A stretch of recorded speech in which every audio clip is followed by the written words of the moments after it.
Olá, amigos do YouTube, que bom ter você aqui comigo. Essa semana uma sobrinha me fez uma pergunta que me fez pensar um pouquinho sobre os rumos deste canal. Ela disse: tia, quando você terminar de contar esses capítulos assim mais interessantes da sua história, o que você vai fazer com o canal? Aí eu disse: opa, tem que pensar nisso. E uma outra colega daí me perguntou: quando é que você vai começar a compartilhar conhecimentos da sua área profissional? Legal, então eu vou compartilhar com vocês hoje um insight que eu tive. A partir da próxima semana, depois da Páscoa, eu vou começar a gravar 2 vídeos por semana. Um nessa direção de desafios, conquistas, superação, apesar de eu não me julgar nenhum exemplo, mas assim, compartilhar. E o outro vídeo da semana, trazendo dicas de alimentação saudável, de alimentação protetora, para um estilo de vida com uma alimentação melhor. Que tal? Então, tudo bem. Olha, não esquece então de dar o like no meu vídeo, compartilhar com seus amigos. E vamos então ao capítulo de hoje, sobre o meu trabalho em São Paulo. Isso aconteceu em janeiro do ano 2000. Então, eu estava vindo para um trabalho onde eu iria liderar um grupo de professores, mestres e doutores. E eu era uma especialista em nutrição clínica. O tema da minha monografia da especialização tinha sido educação alimentar e nutricional. Então, o conhecimento que eu tinha de educação era muito básico, muito pequeno, era assim, introdutório. E os meus colegas, os meus professores da equipe eram doutores que tinham a sua carreira construída como docentes da área universitária.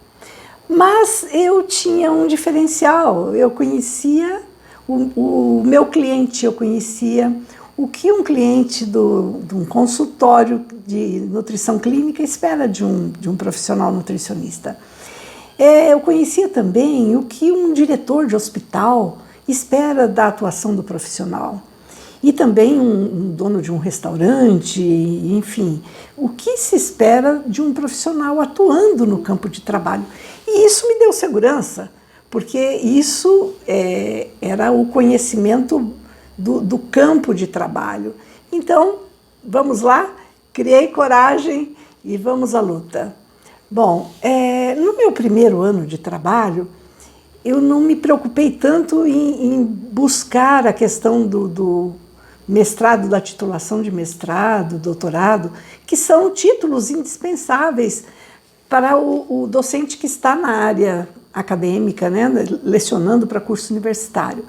Eu tinha que me preocupar naquele momento de conhecer a estrutura do campo de trabalho, como que funcionavam as coisas em termos de exigências, tanto do Ministério da Educação, como exigências da própria instituição onde eu trabalhava, atender à ansiedade dos alunos que esperavam que aquele curso fosse reconhecido pelo MEC. Então, o primeiro ano eu me envolvi nisso. E quando chegou já o início do ano 2001, eu resolvi que era hora de procurar a titulação, né? Então, a minha opção foi o mestrado na Universidade de São Paulo, na Faculdade de Saúde Pública. E aí o caminho que eu escolhi para começar foi fazer um curso de verão.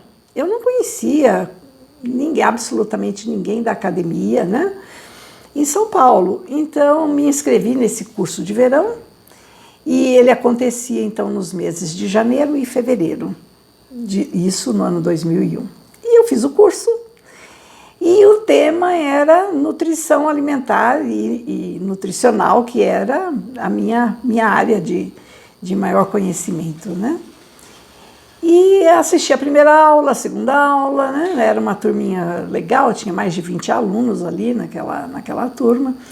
E lá pela terceira aula eu fui conversar com a professora. Eram 2 professoras que ministravam o curso.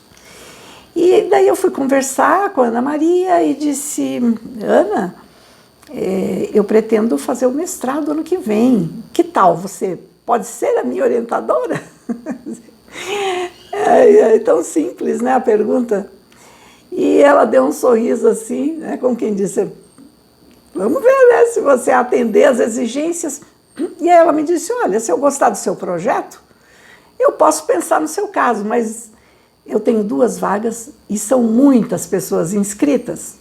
Então, tem uma prova de seleção, né? Aquela prova de conhecimentos gerais, que você faz uma análise de textos, e aí vem 5 perguntas, 5 alternativas para a mesma pergunta, e elas são todas muito parecidas, né?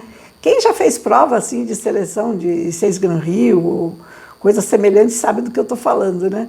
Então, a gente tem que ter muita atenção no que leu, no que interpretou, para fazer a escolha certa. E depois também tem a prova de inglês instrumental, porque num curso de pós-graduação se exige muita leitura em inglês, porque a maioria das publicações de pesquisas são divulgadas em inglês. E daí vamos lá então, né? Arregacei as mangas e aquele ano foi me preparando, além das atividades do curso em si de graduação que eu coordenava. Daí eu comecei a estudar inglês, enfiava a cara no inglês no tempinho livre que eu tinha. E eu me preocupava demais porque aquele ano seria o ano que viria a comissão do MEC para fazer o reconhecimento do curso de nutrição. E eu tinha uma turma que brevemente ia se formar e esses alunos estavam ansiosos para receber um diploma de uma universidade reconhecida, né, de uma faculdade reconhecida. Então, para isso, a gente tinha que se preocupar com a questão da biblioteca, com os livros que tinham na biblioteca e toda a organização dos planos de ensino, de projeto pedagógico. Enfim, era trabalho que não acabava mais. E eu tentando, né, a seleção do mestrado. Mas eu gosto de comentar isso, não para dizer que eu sou melhor do que os outros, pelo contrário, para dizer que se eu conseguir, muita gente pode conseguir, mas tem que enfiar a cara, tem que estudar, tem que ser determinado, tem que esquecer final de semana, aquela história de passeio, de praia, de nada disso. Enquanto você está se preparando para uma seleção dessa, é dedicação exclusiva, né? O prazo de inscrições, então, para o mestrado seria no mês de agosto de já 2001 para 2002, né? E aí eu fiz a minha inscrição. Na data lá divulgada pelo calendário da USP, eu fiz a prova.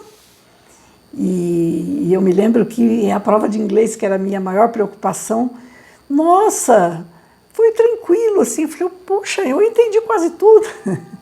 Não que eu tinha entendido quase tudo, mas eu tive um aproveitamento bem legal, sabe? E então, só que a gente faz a prova e espera, o resultado só sai meses depois, né?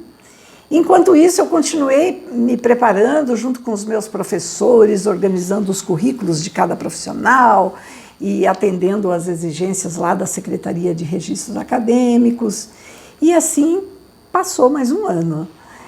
E no próximo capítulo, né, eu vou contar para vocês como é que foi esse caminho para eu conseguir a minha vaga no Departamento de Nutrição da Faculdade de Saúde Pública de São Paulo. Foi muito bom. Não esquece de deixar seu like e nos falamos na semana que vem. Um abraço.